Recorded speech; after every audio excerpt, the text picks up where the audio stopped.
नमस्कार दोस्तों, मैं डॉक्टर सुखविंदर सिंह जग्गू, डायरेक्टर हूँ यहाँ पे GI minimal access and bariatric surgery में सीके बिरला हॉस्पिटल पंजाब विभाग। अभी हमारा ये लास्ट सेगमेंट है सेक्सुअल हार्मोन पे, यानी कि फीमेल्स के लिए एस्ट्रोजन और प्रोजेस्टेरोन और मेल्स के लिए टेस्टोस्टेरोन।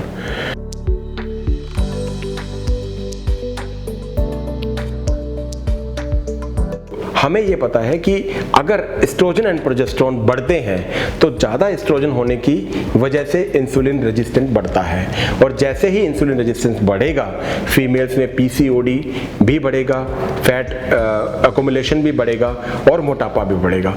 तो एस्ट्रोजन के ज़्यादा होने से मोटापा बढ़ता है।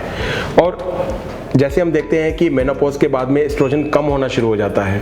बेसिकली जो एस्ट्रोजन है वो सीक्रेट होता है ओवरीज से, एडिपोज टिश्यू से और एड्रिनल ग्लैंड से।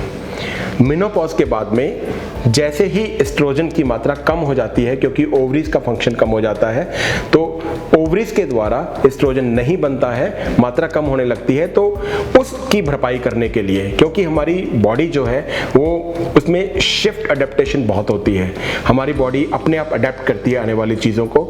जैसे मेनोपॉज के बाद में ऐसा एनवायरनमेंट आ गया कि ओवरी से एस्ट्रोजन नहीं बन रहा, तो उनको, हमारी बॉडी को लगता है कि फैट सेल है वही मेन फैक्ट्री है एस्ट्रोजन बनाने की। तो फैट सेल्स की हाइपरट्रॉफी होनी शुरू हो जाती है, यानी कि ज़्यादा मात्रा में फैट हाइपरट्रॉफी हो जाती है ताकि ज़्यादा मात्रा में एस्ट्रोजन बने, क्योंकि हमारी बॉडी को लगता है कि सिर्फ फैट सेल ही ऐसी फैक्ट्री है जो एस्ट्रोजन बना सकती है।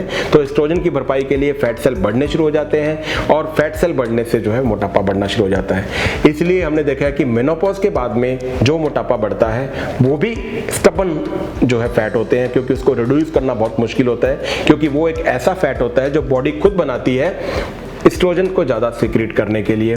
और ऐसे स्टबन फैट को कम करना बड़ा मुश्किल होता है, क्योंकि उस टाइम पे जो फैट होता है वो बेसिकली विसरल फैट ज़्यादा होता है।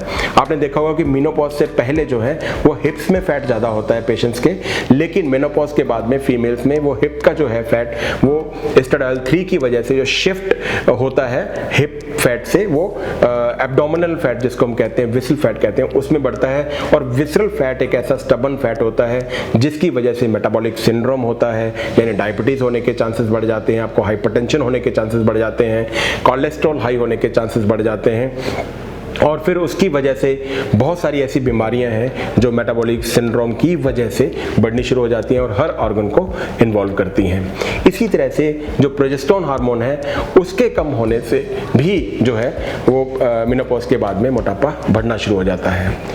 टेस्टोस्टेरोन जो होता है वो मेल हार्मोन है, यानी मर्दों में उसकी मात्रा ज़्यादा होती है, लेकिन फीमेल्स में भी वो होता है। टेस्टोस्टेरोन का मुख्य काम होता है कि आपका जो लीन बॉडी मास है, यानी आपकी जो मस्कुलर बॉडी है, उसको बनाना है और फैट के मेटाबॉलिज्म को बढ़ाना है। यानी कि अगर आपका टेस्टोस्टेरोन लेवल अमूमन मात्रा से कम होगा, ऑप्टिमल मात्रा से अगर कम होगा, तो फिर उसमें जो है वो लीन बॉडी मास कम होना शुरू हो जाएगा, यानी कि मसल्स कम होने शुरू हो जाएंगे और फैट डिपॉजिट होना शुरू हो जाएगा। तो जैसे भी हमने मेल्स में देखा है कि जो ओल्ड एज में होते हैं जिनमें टेस्टोस्टेरोन कम हो जाता है, या फिर हाइपोथायरायडिज्म जिनमें होता है, टेस्टोस्टेरोन कम होता है, तो उनको मोटापा भी आता है, उनकी मसल्स भी वीक हो जाती हैं, कमज़ोर हो जाती हैं। इसलिए हम कहते हैं कि हमें रेगुलर एक्सरसाइज करनी चाहिए, मसल मास को बढ़ा के रखना चाहिए, ताकि आपका टेस्टोस्टेरोन लेवल भी बहुत ऑप्टिमल मात्रा में रहे जितना की हमें ज़रूरत है। इसी तरह फीमेल में होता है कि अगर टेस्टोस्टेरोन लेवल कम होता है तो मोटापा बढ़ना शुरू हो जाता है, लेकिन अगर टेस्टोस्टेरोन बहुत ज़्यादा बढ़ जाता है फीमेल्स में, वो भी हानिकारक होता है, क्योंकि उसकी वजह से फिर पीसीओडी यानी कि पॉलीसिस्टिक ओवेरियन सिंड्रोम जो होता है वो होने के चांसेस रहते हैं। इसलिए हम कहते हैं कि जो ये हार्मोन्स हैं, नटशेल हमारा यही रहता है कि जो ये हार्मोन्स हैं ये बड़े ही छोटी मात्रा में होते हैं, बड़े ही छोटे तत्व होते हैं हमारे शरीर में, लेकिन इनका काम बड़ा इंपॉर्टेंट होता है, क्योंकि सारी बॉडी के मेटाबॉलिज्म को बैलेंस करना, सारी बॉडी के कैलोरी सिस्टम को बैलेंस करना इन्हीं का काम होता है। और एक हमारे शरीर में सबसे इंपॉर्टेंट चीज़ होती है कि शिफ्ट एडजस्टमेंट होता है, यानी कि अपने आप बॉडी जो है अपने आप बॉडी एडजस्ट हो जाती है। यानी कि जैसे हम डाइटिंग पे रहते हैं, डाइट करते हैं, ज़्यादा कैलोरीज कम लेते हैं, लेकिन हमारी बॉडी को पता है कि हमारा वेट अगर 100 किलो है तो उतने को ही मेंटेन करके रखना है। तो जैसे ही हम कैलोरी इंटेक कम करेंगे, हमारी बॉडी जो है एडजस्ट करेगी, यानी कैलोरी को कंजर्व करना शुरू करेगी। और कंजर्व वो कैसे कर सकती है? सेटाइटी को कम करके और भूख को बढ़ा करके। तो जैसे ही आप डाइटिंग करते हैं, हंगर बढ़ जाती है, यानी ग्रेलिन हार्मोन बढ़ जाता है, और ग्रेलिन हार्मोन बढ़ने से फिर मोटापा बढ़ता है। तो बार बार डाइटिंग करने से जो योजो सिस्टम जो होता है डाइटिंग का, उसकी वजह से मोटापा बढ़ना शुरू हो जाता है। तो इसीलिए इन सभी चीज़ का कॉम्बिनेशन इंपॉर्टेंट रहता है। हमें सिर्फ डाइट ही नहीं करना, साथ में एक्सरसाइज भी करना है, ताकि हमारा मेटाबॉलिज्म भी ज़्यादा रहे और हमारा ग्रेलिन हार्मोन भी कम रहे, फैट डिपॉजिट ना हो पाए।